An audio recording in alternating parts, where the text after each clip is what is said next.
Selamat pagi, siang, sore, atau kapanpun waktu yang teman-teman pakai untuk mendengarkan podcast ini. Kembali lagi bersama saya Panji, dan kali ini sudah bersama saya adalah founder Karya Perempuan Indonesia dan juga Womanpreneur Community, Mbak Irma Sustika. Halo Mbak. Hai Mas Anji, selamat sore. Sehat-sehat semua ya. Dan mensayangkan saham masyarakat. Jadi kita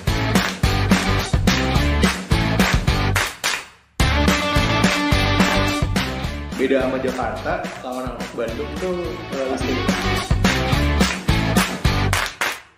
investasiin buat sekolah anak. golf itu something new gitu. Saya kupu-kupu mungkin Ayahku tuh satpam gitu kan. di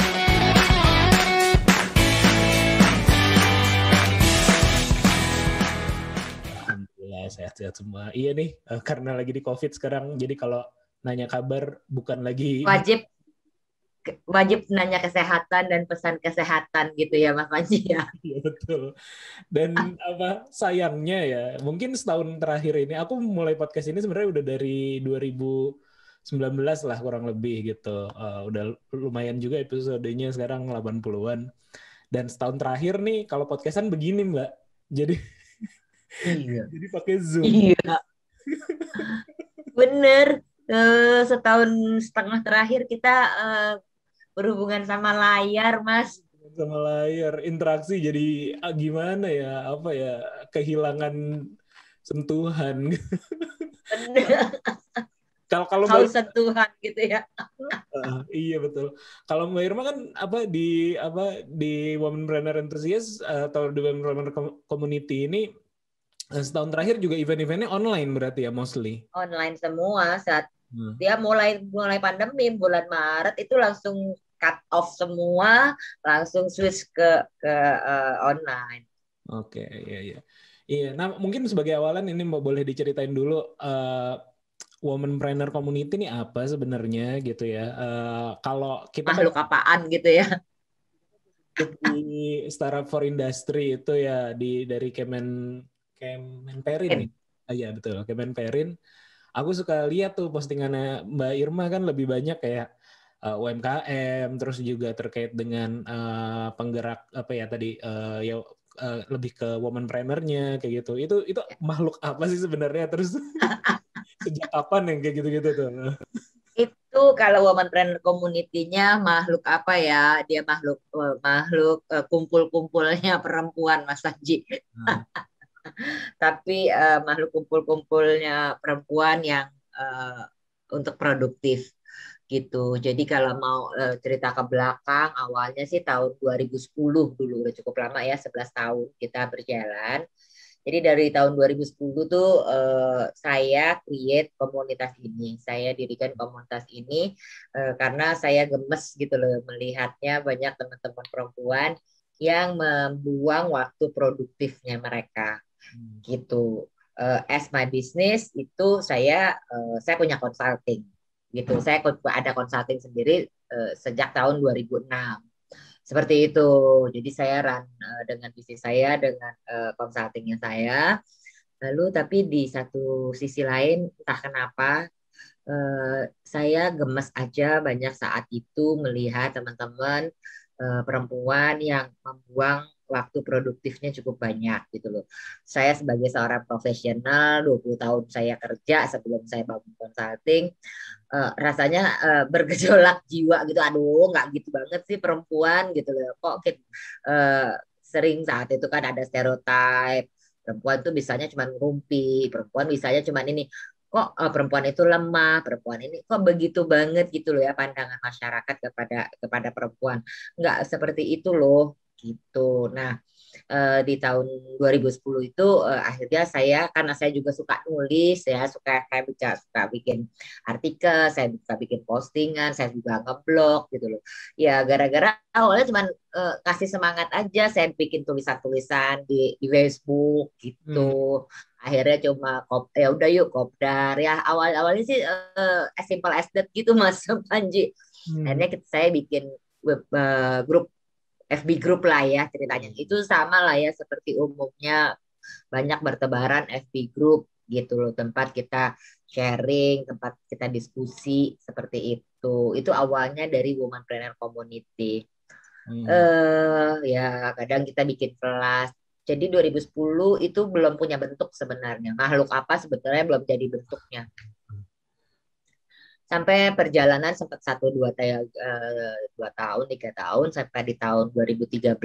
Sepanjang perjalanan itu tuh saya mikir ini mau dijadiin apa sih ini komunitas. Kalau kita mau bilang ini komunitas, saya mau bilang ini komunitas, ngapain gitu loh ya. Oke, komunitas di Facebook walaupun dulu nggak banyak gitu, bikin Facebook group, so what gitu loh. Apa sebuah inisiasi apa sih yang bisa kita lakukan, yang bisa kami lakukan gitu. Akhirnya di tahun 2013 kita coba memulai suara saya jelas ya? Ya, suara jelas Mbak. 2013 itu akhirnya nggak bisa nih cuman begini-begini aja atau cuman bikin workshop sesekali gitu ya, bikin seminar gitu loh. Tetap konsepnya adalah perempuan, tapi mau dibawa kemana nih gitu loh, konsep community-nya nih mau dibawa kemana. Nah karena kalau saya fokusnya memang untuk lebih ingin berbagi untuk edukasi gitu. Karena saya resign tahun 2006, saya bangun consulting juga, konsep saya lebih saya concernnya ke edukasi ya, bisnis dalam dunia pendidikan. Jadi consulting yang saya bangun kan before-nya itu memang lebih saya menyasar ke perusahaan-perusahaan kecil. Kalau dulu kan belum ngetren ya namanya UKM ya. Belum kedengeran gitu, ke perusahaan-perusahaan yang relatif kecil gitu. Karena perusahaan besar, saya dibesarkan di perusahaan besar, kita untuk pendidikan, untuk itu semua mah aman ya, wah kelar-kelar tuh namanya belajar, pendidikan, training dan segala macam. Tapi kalau perusahaan kecil kan tidak gitu loh.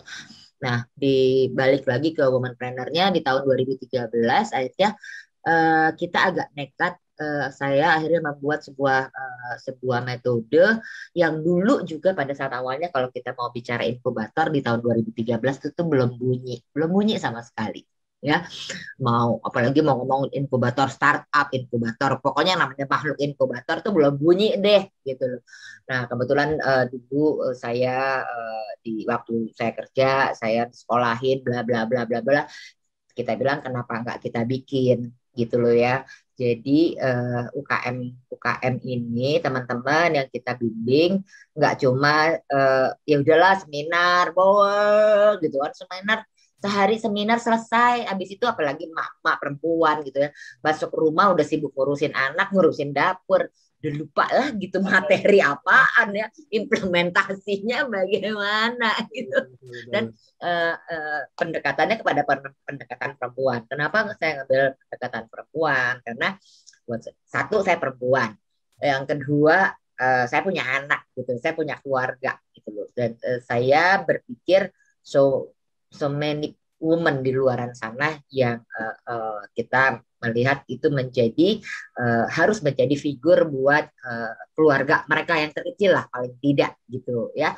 Nggak usah ngomong berdampak buat negara dulu deh, berdampak lah sih buat keluarganya, buat lingkungannya, itu yang fokusnya saya. Jadi 2013 itu kita dengan modal nekat kita merilis sebuah program inkubator loh Mas Panji. Namanya udah letterluck inkubator perempuan waktu itu. Udah. Luar biasa. Udah dari 2013 kita udah letterluck. Jadi kita dulu namanya gini.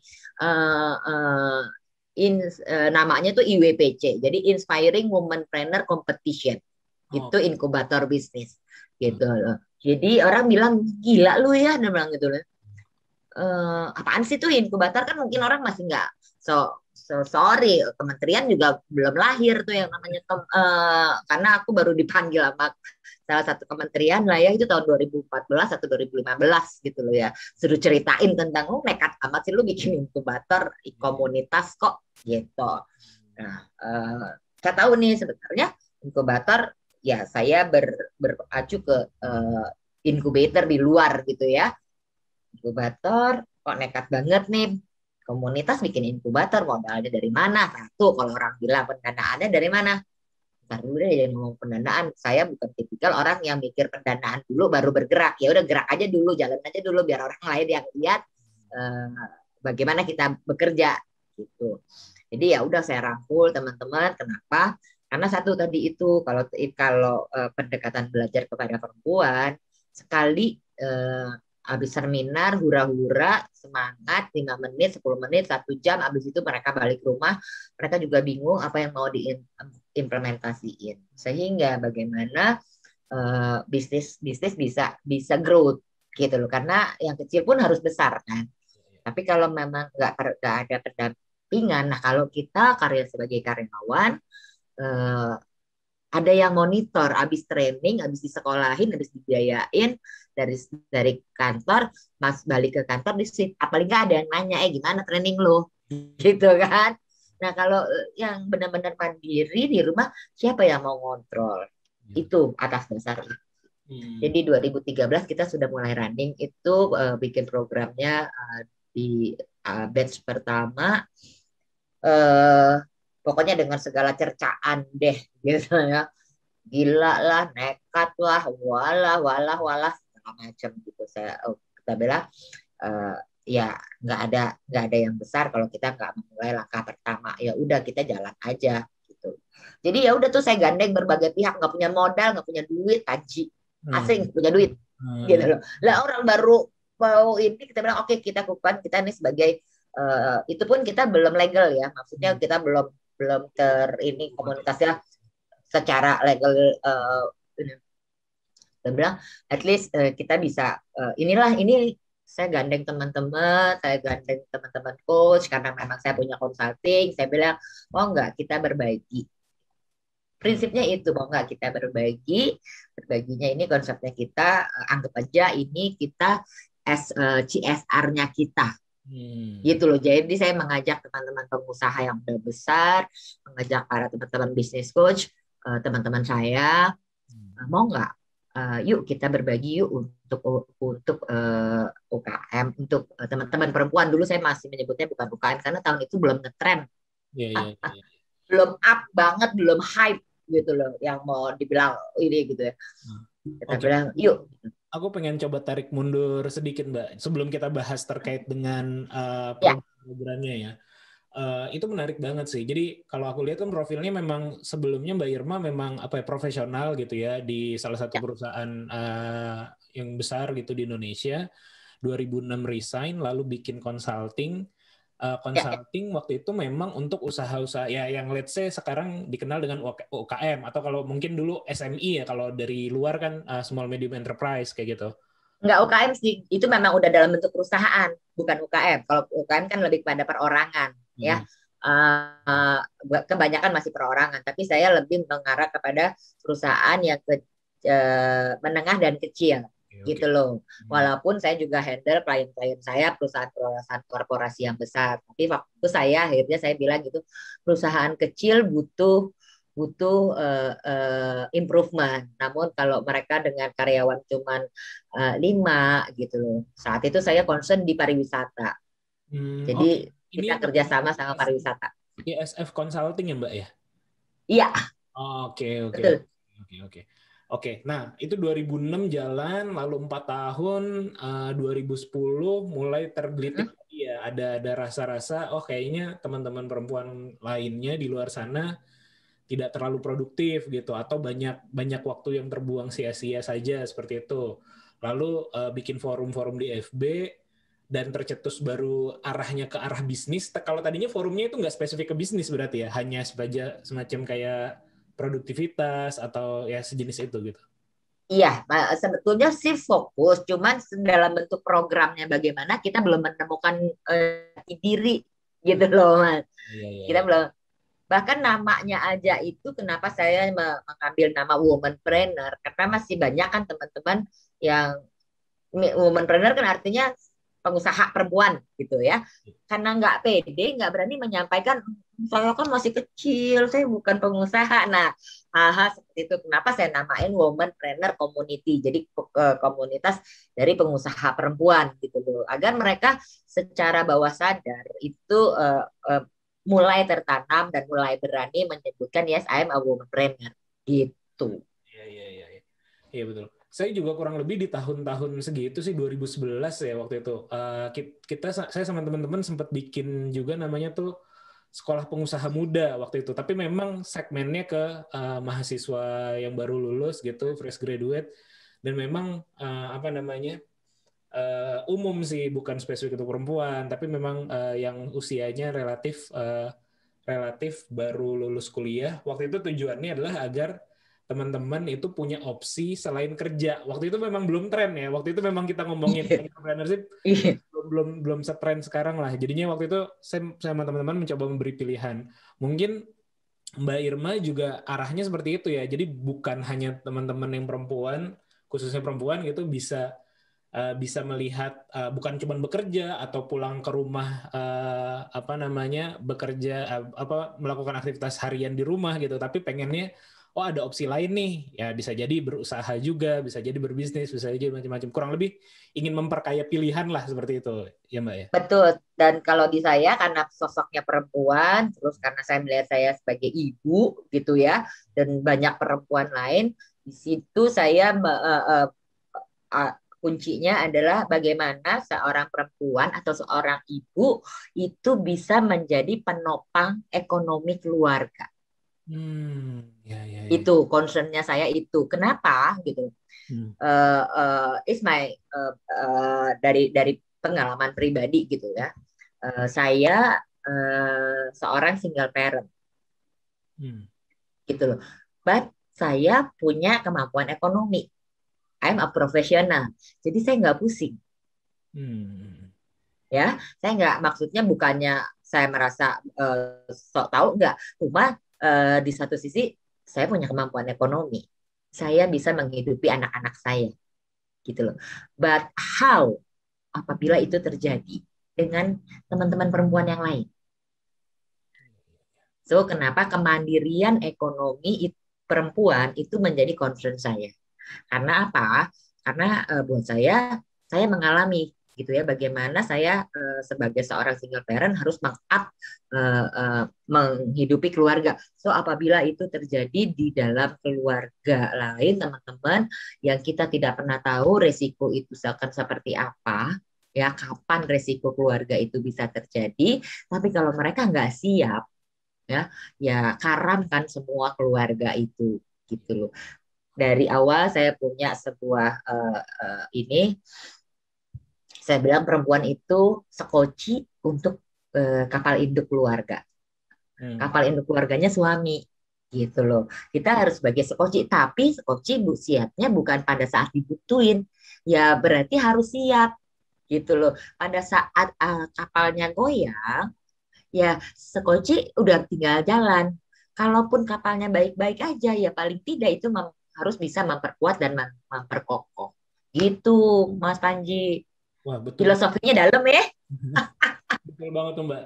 Aku juga baru mungkin setahun terakhir ya, semenjak pandemi lah ya, diskusi juga dengan istriku ya, maksudnya terkait dengan hal tersebut gitu. Karena kan memang setahun terakhir kita seolah-olah dekat dengan kematian ya. Tapi ya, dan salah satu poin diskusinya adalah ya mengarah ke situ juga gitu. Banyak sekali yang terjadi gitu. Ya walaupun aku sendiri berusaha untuk preparing for the worst gitu. Misalnya in case kenapa-napa pada diri aku, keluarga bisa bertahan dengan apa yang mungkin ditinggalkan seperti itu. Tapi dari obrolan seperti itu, diskusi kami jadi mengalir. Oh iya, berarti memang selama ini bukan spesifik, bukan hanya terjadi mungkin di kayak istri aku gitu. Selama ini kebanyakan perempuan yang terutama ibu rumah tangga atau yang aktivitas perekonomiannya tidak terlalu major lah. Istriku juga sebenarnya kerja, tapi tidak major seperti tanggung jawab di laki-laki gitu. Ya. Atau di aku gitu. Kita diskusi, oh iya, memang selama ini tidak dididik atau secara keseluruhan tidak dididik untuk independen gitu. Jadi ketika kita, ya tadi banyak kejadian di mana bahkan juga ada saudaraku gitu ya, tajir gitu, maksudnya keluarganya kaya lah seperti itu gitu. Tapi ketika si suaminya meninggal, usianya udah jauh lebih senior dari aku gitu. Suaminya meninggal, istri dan anak-anaknya ditinggalkan harta yang cukup gitu. Tapi bahkan jangankan untuk mengelola jangankan untuk mencari, tapi mengelolanya saja itu kacau That's gitu. it. Jadi That's it. memang Betul. itu masalah yang real sih Betul. masalah Benar banget, karena saya 20 tahun di perusahaannya bergerak di bidang finance ya, Mas Panji. Jadi hal itu menjadi titik krusial saya banget gitu ya. Jadi saya bangun komunitas ini sebetulnya berdasarkan pengalaman pribadi, perjalanan pribadi, kehidupan pribadi gitu ya. 2006 kenapa saya resign gitu loh. Padahal saya sedang dalam posisi yang on top boleh dibilang ya. Dari sebuah perusahaan besar, kalau saya mau sebut, terakhir saya di Astra Group gitu ya. Orang bilang lu gila ya, udah dapat posisi bagus, udah rintis sekian lama di perusahaan, siapa yang nggak kenal AI gitu. Saya bilang sometimes kita harus memilih dalam kehidupan. Saat itu saya lebih memilih saya pulang ke rumah. Saya memilih pulang ke rumah. Kenapa? Teman-teman saya bilang, kan anak-anakmu udah besar. Jadi saat anak-anakku saat itu tahun 2006 itu anak-anakku sudah udah remaja. Saya bilang, justru karena mereka udah remaja, saya yang takut.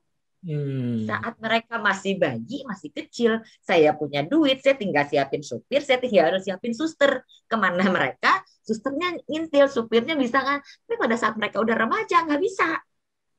Gitu loh. Saya yang di kantor yang parno. Nah, gue pulang jam berapa nih?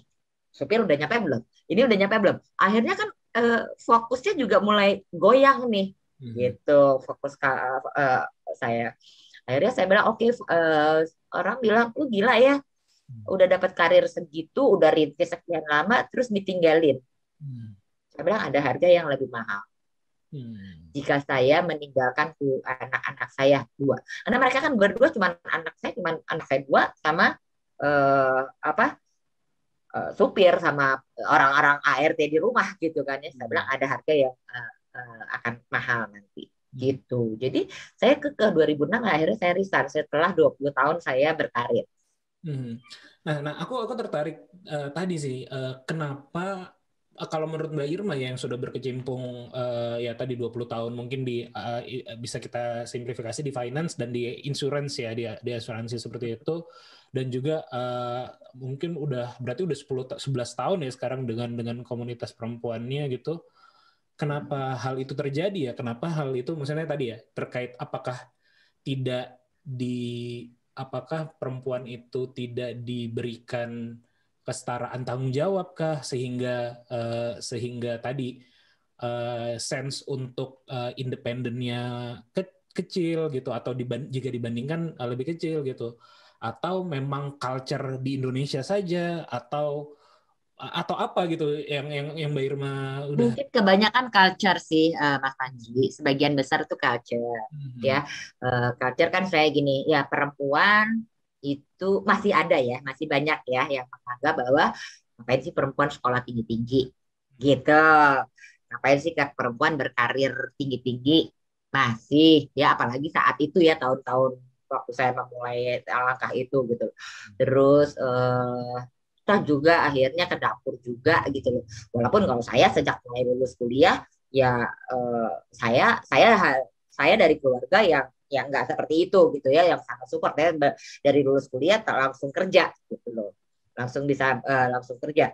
Nah tapi kan banyak gitu loh yang menganggap, terus akhirnya itu menjadi stereotip. Tadi yang saya bilang itu jadi stereotip. Jadi perempuan tuh kan saya ngemes bilang perempuan itu kan makhluk yang lemah, dan itu kan sering banget dikemukakan di umum gitu loh. Kenapa perempuan makhluk yang lemah? Perempuan itu kuat kok. Kenapa dibilang perempuan makhluk yang lemah? Akhirnya setiap perempuan melemahkan diri sendiri dengan statement-statement itu. Perempuan itu makhluk yang lemah. Atau gini, saya kan ibu rumah tangga. So what kalau ibu rumah tangga? Kenapa merasa malu? Nggak kenapa? Dan itu saya kesel banget ya, zaman-zaman dulu gitu ya. Kalau saya ketemu teman-teman nih, sekarang di mana? Gitu. Sering nih kan. mama, ibu-ibu kalau udah ngumpul gitu ya, sekarang di mana, aktif di mana, kerja di mana, langsung turun kan. Enggak, gue cuma ibu rumah tangga. Itu saya marah banget kalau teman-teman ngomong cuma ibu rumah tangga. Kenapa menyebut hanya pakai cuma? Ibu rumah tangga itu adalah profesi yang sangat mulia. Mau presidennya perempuan pun, mau presiden pun dia juga tetap ibu rumah tangga. Gitu loh. Dan itu banyak sekali kan disebutkan. Oh iya nih, gue sekarang enggak kok, gue cuma ibu rumah tangga, langsung down kan, turun suara, intonasi suaranya langsung pelan. Itu menunjukkan bahwa nggak percaya diri, ada rasa tidak percaya diri. Betul. Hal-hal yang kayak gitu yang bikin saya gemes awalnya sih Pak Mas Panji. Iya sih, itu memang jadi ini sih, karena banyak banget ya, maksudnya ya tadi seperti saya bilang ya, mungkin saya setahun terakhir ini baru mulai memikirkan, terus juga mungkin dalam 6 bulan ini ada 2 teman saya memang yang meninggal itu suaminya gitu, dan terus juga kita mikir, aduh ini gimana nih, yang satu teman istri saya gitu, suaminya meninggal, apakah memungkinkan bisa bertahan? Oke lah sebenarnya kalau kita hitung ininya, mungkin usia masih bisa nikah lagi, cuman kan bukan sebuah apa ya? Kan itu iya benar. Benar. Kalau saya dari dulu tuh bukan cuma ngebahas soal kematian sih resikonya, gitu loh. Ya, bukan cuma soal resiko kematian. Jadi karena saya pernah melewati tahun 98 gitu kan, risiko PHK. Gitu. Suami sebagai kepala keluarga kena PHK. Tuh kan. Itu ngalamin banget kan tahun itu gitu. Saya udah kerja, udah mulai posisi gitu loh. Saya tuh sampai sedih gitu udah melihat itu gitu loh. Suaminya sakit. Nah, jadi bukan cuma kematian gitu ya, bukan cuma kematian, suaminya sakit atau tadi PHK. Itu segala sesuatu yang kita nggak bisa kontrol gitu loh. Situasi yang uncontrol di luar kehendak kita. Atau suaminya sakit yang cukup lama gitu loh. Akhirnya itu juga nggak bisa kita kontrol kan, gitu kan. Ya mungkin karena saya 20 tahun di bank sama di insurance ya. Jadi ini mindsetnya saya adalah lebih kepada bagaimana preventif menyelamatkan ekonomi keluarga gitu loh Mas Haji ya. Karena saya udah dicekoknya itu gitu loh. Nah, satu tadi PHK, terus sakit yang panjang gitu loh. Itu kan akan menggerogoti ekonomi keluarga gitu loh. Pada saat sakitnya lama, akhirnya ini kan bisa jadi PHK juga atau dipotong, itu kan akhirnya pengurangan pendapatan juga gitu. Yang ketiga baru kematian gitu loh. Yang keempat bahkan ini yang konyol tapi memang itu realita, apa teman-teman saya ketawa gitu. Yang ketiga dipanggil ke rumah Tuhan, yang keempat salah pulang ke rumah orang lain. Saya bilang jokesnya gitu ya. Reality gitu kan. But it's reality, kita nggak bisa mengkontrol keempat hal itu. Jadi poin itu yang mendorong saya membuat saya awal itu tahun 2010 itu saya bilang oke, entah juga apa yang menarik saya bahwa saya harus berbagi untuk teman-teman perempuan. Walaupun seumur-umur saya nggak sampai sekarang pun, karena sekarang saya memang berada di perempuan ya. Jadi saya dari dulu nggak suka main sama perempuan, padahal Mas Haji. Jadi teman-teman saya bingung, lu ngapain ngurusin perempuan? Lu kan nggak biasa, maksudnya nggak suka berada dengan teman-teman perempuan dengan gayamu dan gaya-gaya itu gitu. Kamu kan nggak bisa masuk ke situ gitu. Kamu yang biasanya belajar gitu, terus harus bermenye-menye atau apa gitu. Nah itu kan menjadi sebuah stereotip lagi, kesannya menye-menye. Jadi perempuan kan nggak gitu. Saya bilang, gue dicubit Tuhan kali gitu, mesti ngurusin perempuan. Ya. Oke. Itu menarik banget sih sebagai background, dan memang itu jadi aku juga mulai resah lah terhadap hal itu gitu, dan tapi bingung juga sebagai, mungkin karena ya tadi ya beda mindset juga, aku melihat itu ya gimana, tapi nggak tahu, melihat itu sebagai masalah tapi nggak tahu juga gimana cara menyelesaikannya gitu, dan mungkin ya Mbak Irma yang memang udah terjun di situ udah melihat secara langsung. Nah, balik lagi ke apa namanya Womenpreneur Community-nya. 2013 itu bikin program pelatihan ya. Ibaratnya bukan cuman seminar lah, tapi seminar program pengembangan lah ya yang ada term waktunya dari itu batch pertama. Nah, gimana tuh ketika waktu baru memulai, terus materinya seperti apa? Apakah banyak yang tertarik? Apakah sesuai objektifnya gitu pada waktu itu? Gitu. Iya, jadi orang juga waktu itu bilang nekat. Jadi itu pun saya adapt. Sebetulnya saya mengedap konsep programnya itu dari saya waktu masih kerja, waktu masih di AI itu di sana kan sekolah melulu ya kerjaannya ya. Sampai itu saya sempat di sekolah mulu. Jadi dari salah satu program itu saya memang di sekolah itu memang sampai setiap, karena memang saya orang sales, saya orang sales dan marketing, setiap materi itu bisa satu semester gitu loh. Setiap salah, jadi sampai 3 tahun udah kayak kelas S2, tapi itu program dari luar gitu loh. Itu program dari luar yang setiap negara cuma satu ada perwakilannya gitu loh. Akhirnya saya merasa itu worth it banget untuk menunjang karir saya dulu gitu ya. Benar-benar seminggu sekali masuk sekolahnya, terus tugas, project, PR, MBA lah gitu ya. Ada materi, ada project, minggu depan masuk lagi, kasih lagi, begini gitu. Terus saya bilang ini oke juga nih ya kalau diterapin seperti ke teman-teman buat UKM. Cuman terus teman-teman gini, gila lu itu kan berat gitu aja kita berat gitu kan ya. Ya tapi kalau mau punya usaha kan memang nggak gampang. Nah akhirnya saya permisi minta izin untuk mengadap program tersebut, saya terapkan gitu. Dan ya itu model nekat awalnya gitu. Dan saya gandeng teman-teman yang mau jadi narasumber, jadi saya gandeng teman-teman, memang semuanya adalah para praktisi. Saya gandeng teman-teman praktisi, enggak berbagi, gue mau bikin program ini. Mereka awalnya bilang bagus tuh, tapi berat nggak sih? Gila ya, mereka kan biasanya cuma seminar. Ya itu justru karena seminar doang nggak seru gitu. Mereka gimana kita monitoringnya kayak kita nyebarin garam aja di laut, seret udah gitu loh. Terus ya juga sih gitu. Nah itu awalnya itu. Jadi memang karena dulu saya di sekolahinnya konsepnya dengan metode itu, di consulting saya pun udah saya terapin, tapi kan itu buat karyawan perusahaan nih Mas. Ya, saya juga mikir nih mungkin nggak ya saya terapin ke usaha yang lebih low lagi gitu. Ya, jadi dari 2006 itu pun saya sudah adapt untuk consulting saya, gitu. Saya adapt konsep metode itu untuk consulting saya. Oke, fine, itu bagus kan? Berarti sebuah sales team di perusahaan benar-benar kita guidance sekian bulan gitu loh dengan materi yang beragam, yang bertahap. Itu. Nah begitu kita mau implementasi ke kelas-kelas yang SME atau UKM yang mikro atau yang kecil gini, saya sendiri awalnya mikir applicable nggak nih ya, gitu, bisa nggak ya, gitu. Akhirnya saya ajak teman-teman, para praktisi mau nggak berbagi, gitu. Anggap ini CSR-nya kita, tapi jangan minta uang sama saya nggak punya uang. Iya. Gitu kan.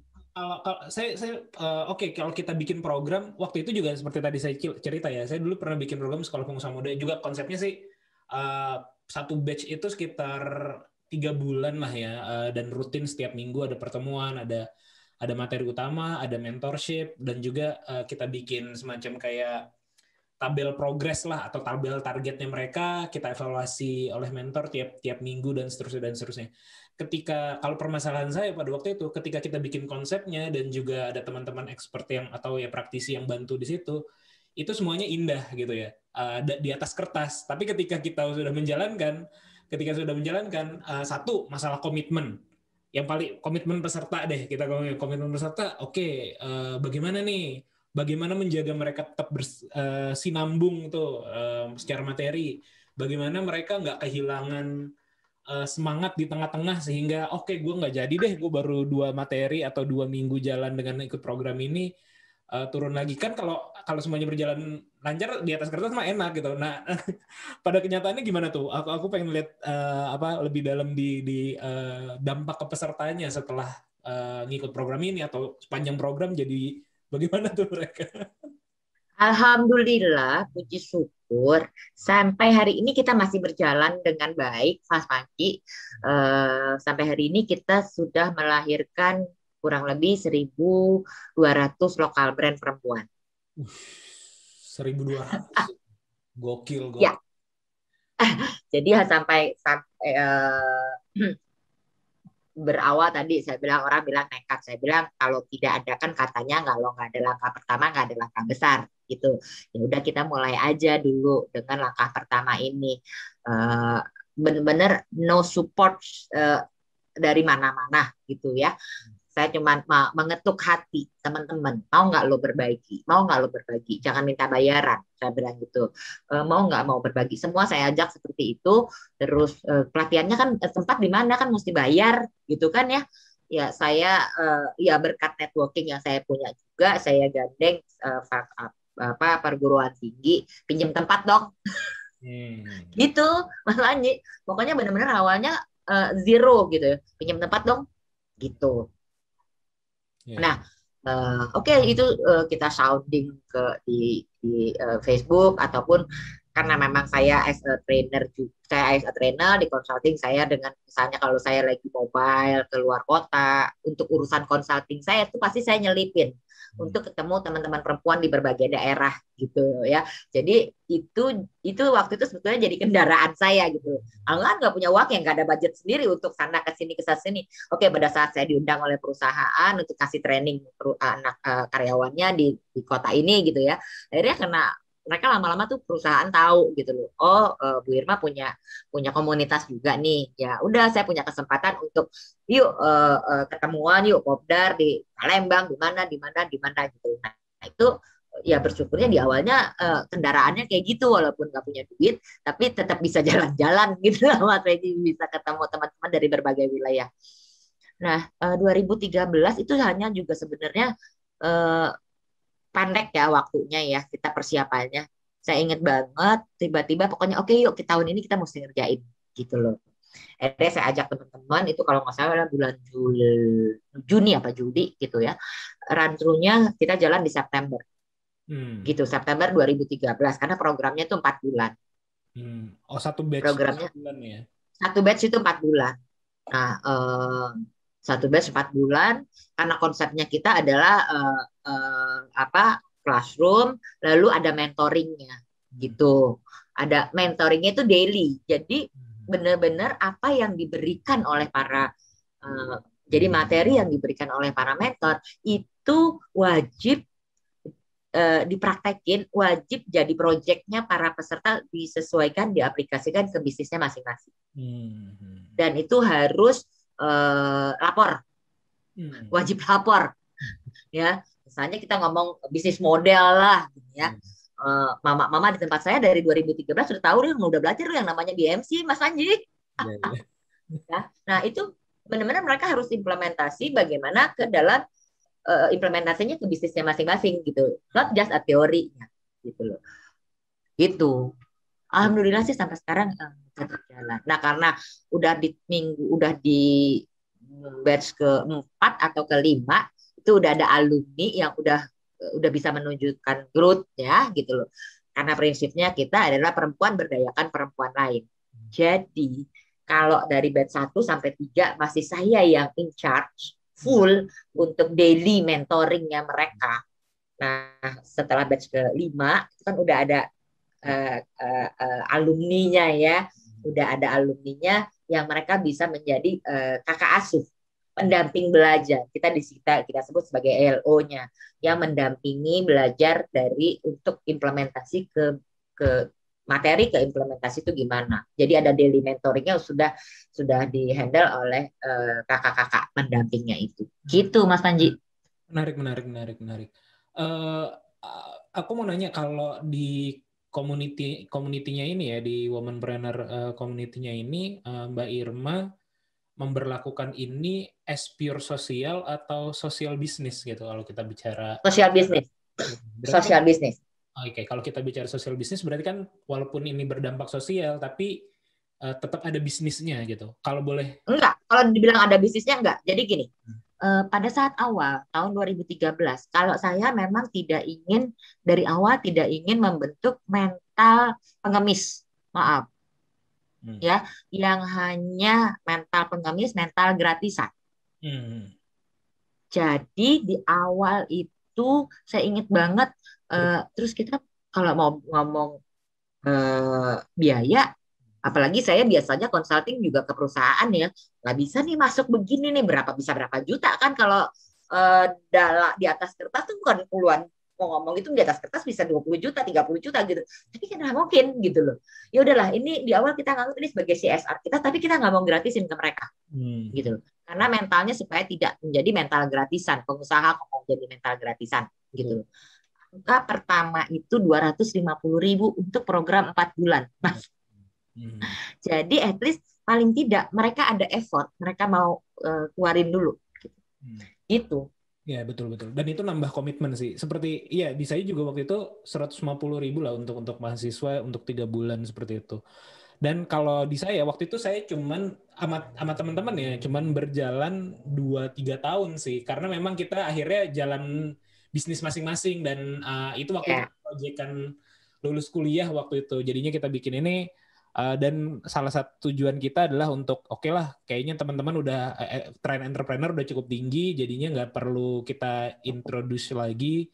Dan yang kedua, kita waktu itu ada 4 orang di situ, tim intinya, dan masing-masing udah punya bisnis yang lagi berkembang. Jadinya kita meninggalkan bikin yang tadi itu. Tapi kalau di saya dulu kalau kita bicara ini sebagai sosial bisnis ya, waktu di saya dulu, bisnis model saya adalah saya memang men-charge peserta, tapi itu nanti untuk diputar lagi, berarti nanti di tengah kita tuh ada bisnis competition, hadiahnya buat mereka. Tapi yang bisnis model utama kita sebenarnya adalah dari kalau dulu tuh ada PKBL kalau dari BUMN. Jadi BUMN ada CSR, terus ada program kemitraan yang kayak gitu-gitu. Biasanya kita tuh sponsorship dari mereka, kita bikin program, waktu itu berjalan 2-3 tahun lah seingat saya, ya dapat juga dari situ. Kalau di saya sih memang sifatnya bisnis model waktu itu saya bikin SPM itu, ya itu adalah memang dari sponsorship lah, tidak bisa dipungkiri ya kayak gitu sih.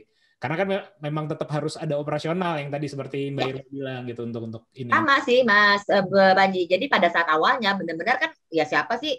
Kalau saya prinsipnya jalan aja dulu. Siapa yang mau ngelihat kita kalau kita belum menunjukin gitu kan. Jadi makanya kita jalan aja dulu gitu loh. Nah, berjalan dengan waktu, karena kita juga ada competition-nya, ya kan, ada hadiahnya, lalu ada pameran. Ya, pameran di mall, beneran di mall 2 hari gitu loh. Nah, dan setelah itu pun, setelah rangkaian programnya selesai, mereka nggak selesai. Jadi kita tetap banyak jadi kalaupun kita bermitra dengan siapa, mereka tetap kita fasilitasi. Gitu. Menarik banget sih. Berarti saat ini, ketika dulu di awal mungkin komunitinya yang dompleng ke konsultannya, kalau sekarang mungkin bisa saling mengisi ya Mbak ya? Benar, justru karena memang akhirnya di tengah-tengah tuh saya harus memilih kan, mana yang saya mau as a my personal brandingnya, akhirnya aku mau gimana ya gitu. Oke, ya akhirnya yang saya keluar adalah saya as a foundernya Womanpreneur, consultingnya saya ngikut aja. Iya. Gitu. Bisa dipahami kan kita bisnis lah. Iya. Kalau dulu komunitas ini ngedompleng ke consulting. Jadi supportingnya juga dari klien-klien saya gitu loh. Ya kalau misalnya gini, aku lagi ke Palembang gitu ya, diminta perusahaan ke Palembang. Terus mereka tahu nih, akhirnya kalau kena rutin gitu ya, saya mesti bolak-balik Bu, mau ketemu komunitasnya di WPC. Nanti kalau berarti saya jadwalin pulangnya selesai di kita tanggal segini, Ibu berapa hari di sana? Langsung perusahaan udah yang tahu banget gitu loh. Iya, benar. Nah, aku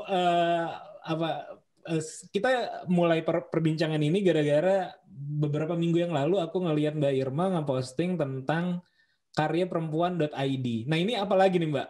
Apakah baru lagi nih, mainan baru lagi, atau memang ini adalah apanya WPC gitu? Ya sih, jadi sebetulnya itu bukan mainannya, impian lama. Jadi dari awal kita punya WPC itu secara community, secara organisasi punya 3 pilar. Ya, pilar pertama itu memang kita bangun sebagai kapasitas building untuk menguatkan sebagai penguatan. Jadi melalui program pendampingan, memang concernnya di situ ya, karena program pendampingan kita hulu hilir. Jadi benar-benar as a fundamental business sampai mereka tahu mengenai belajar implementasinya juga sampai kepada KPI, hal-hal yang kata orang gila lo UKM memang perlu belajar KPI, perlu gitu loh. Nah seperti itu. Jadi udah dari 2015 ini sebenarnya Mas Paji, kalau kita bicara karya perempuan yang lagi rame nih, aku lagi bawel soal karya perempuan nih sekarang kan. Sebetulnya as an organisasi kami juga namanya Karya Perempuan Indonesia gitu loh. Namun karena as a brandingnya udah jalan nih, Womanpreneur Community, WPC, teman-teman udah biasa menyebut itu, ya udahlah itu as a branding. As a legal kita memang kami adalah Perkumpulan Karya Perempuan Indonesia. Nah, sejak tahun 2015 itu saya tergelitik gimana ya, pengen jadi dari akses tadi pilar satu adalah kapasitas building ya. Kapasitas buildingnya membangun kapasitas dari teman-teman, khususnya para alumni inkubatornya kita nih ya, para ini. Lalu alumni ini mau diapain ya setelah itu gitu loh. Oke lah, kita bukain kerjasama mitra dengan ini, dengan itu, dengan itu gitu loh. Gimana ya kita mau punya akses pasar. Jadi 1 kapasitas building, 2 akses pasar, 3 akses to financing. Itu adalah 3 pilarnya kami gitu loh. Akses pasar tuh 2015 kita udah mulai itu. 2013 inkubator mulai, 2015 kita mulai berani buka, nekat sih, orang selalu bilang saya bilang saya gila.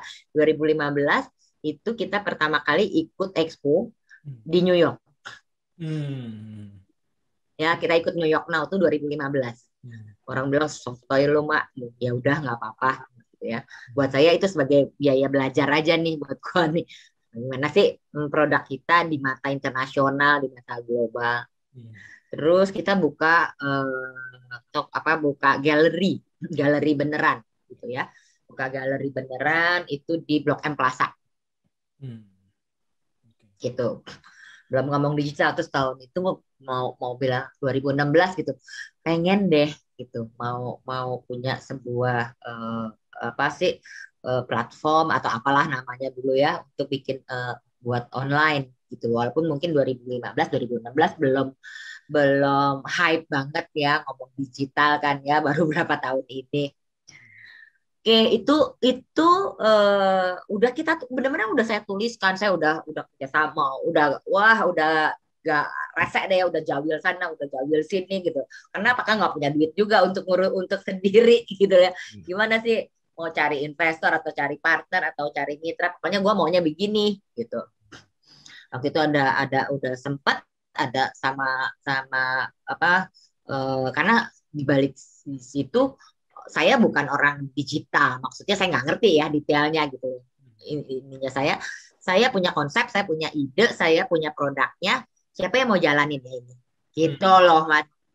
Sama salah satu provider sempat tuh kita ada kerja sama provider, udah tapi gagal lagi. Ya sudah, saya menjadi sebuah impian saya beneran. Sampai pada tahun lalu pada saat kita dihantam pandemi, kita bilang gini, oke, semua terdampak nih. Teman-teman, member kita, anggota kita, alumni kita juga terdampak. Kolaborasi menjadi satu kunci. Ya, bagaimana kita bisa survive bareng-bareng. Gitu. Akhirnya April 2020 itu kami bikin konsepnya adalah jualan sama-sama. Ya, jualan bareng. Ya. jualan barang tuh awalnya konsepnya. Medianya apa? Website nggak bisa bikin. Nggak, maksudnya mau bikin marketplace nggak punya duit. Siapa yang mau ini? Terus belum ketemu partner gitu kan. Mitra yang mau build itu saya belum ketemu. Nah, terus kita punya mitra satu memang kepada digital promotion. Ya, katalog digital. Jadi katalog digital. Mbak, pakai ini aja dulu gitu. Jadi mungkin Mas Panji tahu atau bisa cek namanya emoji.com. Jadi itu benar-benar konsepnya kayak katalog digital gitu ya. Kita bisa bikin itu gampang, enak sih. Dan itu kebetulan kami sudah kolaborasi dari 4 tahun yang lalu gitu ya. Untuk bikin promo sangat gampang di-share ke WA dan bla bla bla. Oke, yuk kita bikin ini. Gitu. Jadi kita saat itu memang prinsipnya basisnya kita penjualan pasar bersama untuk berbasis komunitas. Jadi prinsipnya gotong royong. Gitu. Jadi kita kumpulin ya. Karena April itu ya wis Mbak, tak bikinin gitu. Udah kumpulin produk semua gitu. Yang dapat aja dulu ngumpulin 1000-an kan ribet ya. Pokoknya kita umumin siapa yang mau ikutan, ayo. Nah, di satu sisi kami melihatnya UKM lagi goyang. Maksudnya mental juga mereka lagi drop kan saat itu tuh. Di sisi lain April itu juga kan lagi down tuh semua karyawan dirumahin, kalaupun belum PHK dirumahin, unpaid leave yang kayak gitu kan tentunya itu berdampak kepada pendapatan keluarga. Iya. Akhirnya saya bikin konsep UKM harus survive. Ini para karyawan, karena saya juga merasa sebagai mantan karyawan juga mesti survive dong ini gitu loh. Ya udahlah, lagi di rumah, lagi dirumahin ataupun unpaid leave atau dipotong, jualan aja yuk. Bantu jualan nih, gak usah mikirin modal, nih bantu jualan, produknya kita siapin. Gitu Mas Panji jadinya. Jadi konsepnya adalah kita memang harus bangkit sama-sama, survive sama-sama di tengah situasi yang nggak karuanan seperti ini. Gitu. Jadi konsepnya pada marketer. Iya. Affiliate berarti ya? Affiliate. Iya. Affiliate. Ya kalau di dalam digital kan namanya jadi affiliate. Betul. Kalau waktu itu karena bukan. Nah, jadi itulah kenapa di 2020 terus agak nekat ikut startup competition, walaupun saya sebetulnya bukan orang digital, tapi I think saya punya konsep gitu loh, walaupun platform atau media yang kita pakai itu masih third party, gitu, masih third party kan. Saya bilang, saya diledekin, berdasar mama-mama kolonial so ikutan anak-anak milenial, Ben wahe, saya bilang gitu. Cuman buat nunjukin aja kita punya gitu, kita punya konsep dan bukan cuman konsep, dan ini udah jalan, gitu. Ini udah menghasilkan, walaupun third party kita sudah bisa menghasilkan, gitu. Justru itu sih Mas. Itu yang ini sih, yang apa ya? Yang penting sih itu, yang banyak justru teman-teman. Kalau saya kebetulan karena berangkat tadi dari konvensional dulu sebelum masuk ke digital, jadi mindset untuk menghasilkan uang secepatnya itu udah terbentuk gitu. Nah, sebenarnya teman-teman di startup digital itu yang terutama yang baru-baru ini gitu ya, itu mindset itu sih yang agak oke. Masih mindset ide, implementasinya gimana nggak tahu. Jadi waktu masuk startup itu pun udah terakhir tuh. Itu kita jamain namanya WPC Mart gitu. WPC Mart nggak mau ikutan kompetisi startup digital karena sebelumnya memang kebetulan saya sering diminta oleh Kemenperin untuk jadi narsum nih ceritanya. Ya sebelum saya ikutan memang dari 2018 saya jadi bagian dari narsumnya. Terus saya bilang itu, gila, kontributornya Kemenperin, terus kontributornya IKMA, terus saya maju sebagai ini gitu. Apa maju aja kata gitu. Kan udah implementasi, bukan cuma ide lu, betul. Itu udah lewat 6 bulan. Kan udah lewat 6 bulan kan, syaratnya 6 bulan. Udah implementasi, not just an idea. Oke. Nekat itu akhirnya ikut startup digital. Terus ya oke lah. sempat lah masuk sampai 40 kan, waktu itu masuk sampai 40 besar, ya saya nyengir-nyengir aja, buat saya masuk 40 besar aja juga udah oke deh, mama kolonial masuk sampai situ. Nah, itu menjadi sebuah tantangan saya lagi, bagaimana kita improve lagi gitu loh. Nah, jadi tetap tuh gerilya tuh Mas Panji. Gerilya, pokoknya saya tetap mau membuat konsepnya jadi e-commerce, jadi marketplace gitu loh. Marketplace jadinya marketplace yang khusus. Ya, yang khusus untuk produk-produk dari UKM yang udah kita bina. Gitu loh. Jadi itu menjadi marketplace nggak tahu kelebihan atau enggak, saya bilang bahwa itu menjadi marketplace pertama yang khusus produk-produk karya perempuan. 100% produknya lokal brand perempuan. Yang tadinya namanya WPC Mart itu berubah menjadi Karya Perempuan Karya ID. Perempuan ID. Ya. Karena kebetulan memang nama legalnya itu terus sekaligus nama legalnya memang Karya Perempuan Indonesia sebenarnya. Ya. Menarik, dan itu akan launching tanggal 17 Agustus. 17. Oh. Ya. Itu berarti kalau kita lihat nanti ada 1.200 brand paling enggak ya yang ada di sana. Ya, bertahap sih ya. Ini masuknya pasti akan bertahap. Kalau boleh cerita, itu brandnya mungkin sekilas ya, brand-brandnya apa aja sih? Maksudnya produknya apa aja? Produk makanan, kerajinan tangan kan? Banyak. Mulai dari makanan, olahan tangan, ya, kemasan, lalu makanan yang siap saji, makanan yang siap masak, fashion, kria, bahkan jasa, tapi jasa belum langsung masuk nih, nanti lagi developernya lagi tak oprek-oprek gimana caranya teman-teman alumni ini bisa masuk juga di situ. Pokoknya gue nggak mau tahu, itu mereka juga bisa menyampaikan untuk jasanya gitu loh. Karena saya sebagai yang apa ya, yang gerak juga di IT, kalau marketplace produk memang mudah sih, tapi kalau marketplace jasa, nah itu yang agak-agak, apalagi kalau digabung dalam satu tempat, nah itu yang agak-agak tricky. Iya, makanya developer saya sampai gini, aduh ampun deh gue sama Mbak satu ini, pokoknya kudu emas gitu. Ya menarik sih Mbak, menarik, mudah-mudahan nanti launchingnya tanggal 17 Agustus itu lancar. Iya, jadi saya bilang, dia bilang bertahap ya Bu, dan begitu kita keluarin dulu yang produk dulu, sambil kita oprek dalamannya supaya bisa yang jasa gitu. Jadi konsepnya juga ada affiliate Mas di situ. Iya betul. Nah itu yang paling mudah Bu, karena kemarin saya juga ada kawan saya juga yang sering apa ya, dia sebenarnya bisnisnya agensi iklan dan digital juga gitu. Cuman dia punya beberapa produk sampingan. Nah salah satunya waktu itu dia cerita tentang sharing ketika di pandemi ini cara nyari uang paling gampang gimana? Cara nyari uang paling gampang ya affiliate, atau kalau bahasa di marketplace-nya apa sih namanya tuh? Kita ambil barang dari toko lain. Dropship. Iya, dropship. Nah, selama ini kita pakai sistemnya dropship, atau kita sebutnya sebagai marketer. Ya, kita tuh udah punya sampai karena kita kan udah running nih dari bulan April 2020. Ya, jadi marketer kita itu udah ada sekitar hampir 100. Gitu loh.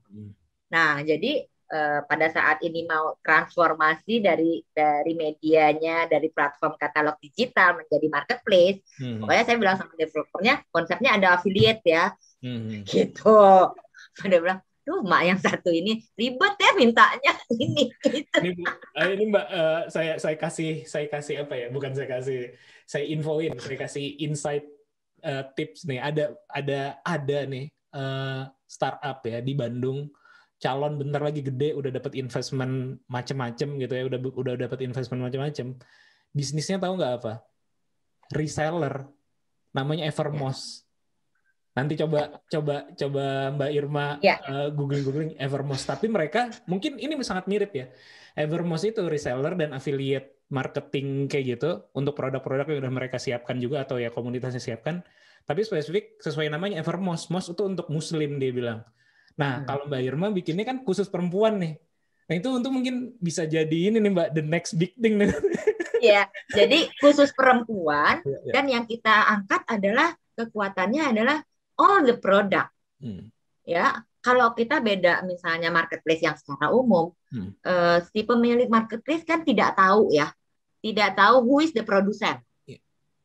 Bagaimana standar produknya, bagaimana sebenarnya dan sesungguhnya tuh produknya, bagaimana keberlanjutannya bisnis kan nggak tahu. Nah, kalau kita karena semuanya adalah brand-brand yang udah kita lahirkan, jadi kita tahu banget jeroannya. Itu yang kita angkat bahwa all the product itu sudah terkurasi. Terkurasi, betul. Terkurasi baik produk dan produsen. Udah ketahuan nih apa sustainability dari bisnisnya sendiri itu gitu. Iya. Insya Allah nanti yang buka dari Insya Allah yang buka Bugatti Mas Panji. Oh iya. Siap. Mantap lah kalau kayak gitu. Mudah-mudahan lancar ya sekali lagi tadi untuk Karya Perempuan ID-nya launchingnya. Agak nekat sih ya doanya ya. Ya nggak apa-apa. Niat baik, mudah-mudahan hasilnya baik kayak gitu kan. Amin. Nah, amin. Kalau saya kan cuma konseptor. Iya. Nah, mungkin ini pertanyaan terakhir nih Mbak. Kan tadi ketika memulai Karya Perempuan, ketika mulai Womanpreneur Community, salah satu motivasinya adalah tadi ya perempuan bisa berdaya, terus perempuan bisa produktif atau perempuan bisa aware terhadap peran lainnya lah, terutama peran atau mandiri dalam mencoba mandiri dalam ekonomi. Mandiri ekonomi. Iya betul. Nah, setelah berjalan 10 tahun, 11 mungkin ya kalau dihitung dari 2010. 11. Bagaimana tuh Mbak? Apakah di komunitas itu sudah terwujud, terus juga secara kalau kita bicara komunitas, ini kan ruang kecil yang kita kelola gitu. Apakah dari ruang kecil ini juga berdampak ke lingkungannya seperti itu? Adakah brandnya jadi lebih besar? Apakah bagaimana tuh perkembangan setelah 11 tahun? Alhamdulillah ada. Ya, alhamdulillah ada. Dari alumni-alumni kita sebagian udah banyak yang juga yang kita dorong untuk masuk pasar global. Gitu, untuk masuk pasar global, untuk ekspor ataupun di nasional juga sudah cukup kuat. Akhirnya dari dulunya yang masih unyu-unyu, sekarang juga udah bisa mewarnai brand lokal di Indonesia. Dan juga karena prinsip kita adalah kita di tahun 2016 itu campaign 1 juta perempuan berdaya ekonomi. Nah, 1 juta perempuan berdaya ekonomi means bukan 1 juta pengusaha. 1 juta pengusaha biarin itu targetnya pemerintah. Target gua 1 juta perempuan. Maksudnya apa? Mereka yang sudah kita lahirkan, brand mereka atau bisnis yang sudah kita benahi, mereka bisa menjadi dampak buat perempuan lain, bisa memberdayakan secara ekonomi perempuan lain, baik itu sebagai karyawan, sebagai tim produksinya kah, sebagai tim resellernya kah, sampai kepada apakah pasokan produksi mereka dari petani, dari perajin. Nah, itu kan menjadi kita membangun sebuah ekosistem yang perempuan yang cukup kuat sehingga saling menguatkan. Gitu sih, Mas. Alhamdulillah sudah. Alhamdulillah, luar biasa. Oke, nah, tahun 2018 kami juga kami mengirimkan ada 35 brand kami untuk yang ikut business matching di Liverpool atas undangannya UN. Untuk fashion atau nggak all. SME. SME ya. Oh, mantap. Ya, jadi business matching bareng dengan 600 pelaku SME perempuan sedunia saat itu. Luar biasa.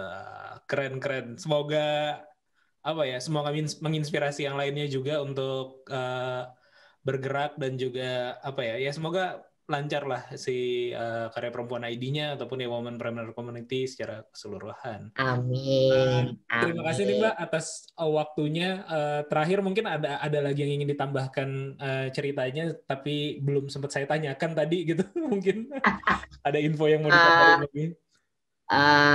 Enggak sih, jadi memang satu langkah ke depan ini yang kita ingin bangun adalah sebagai bentuk tanggung jawab kami bagaimana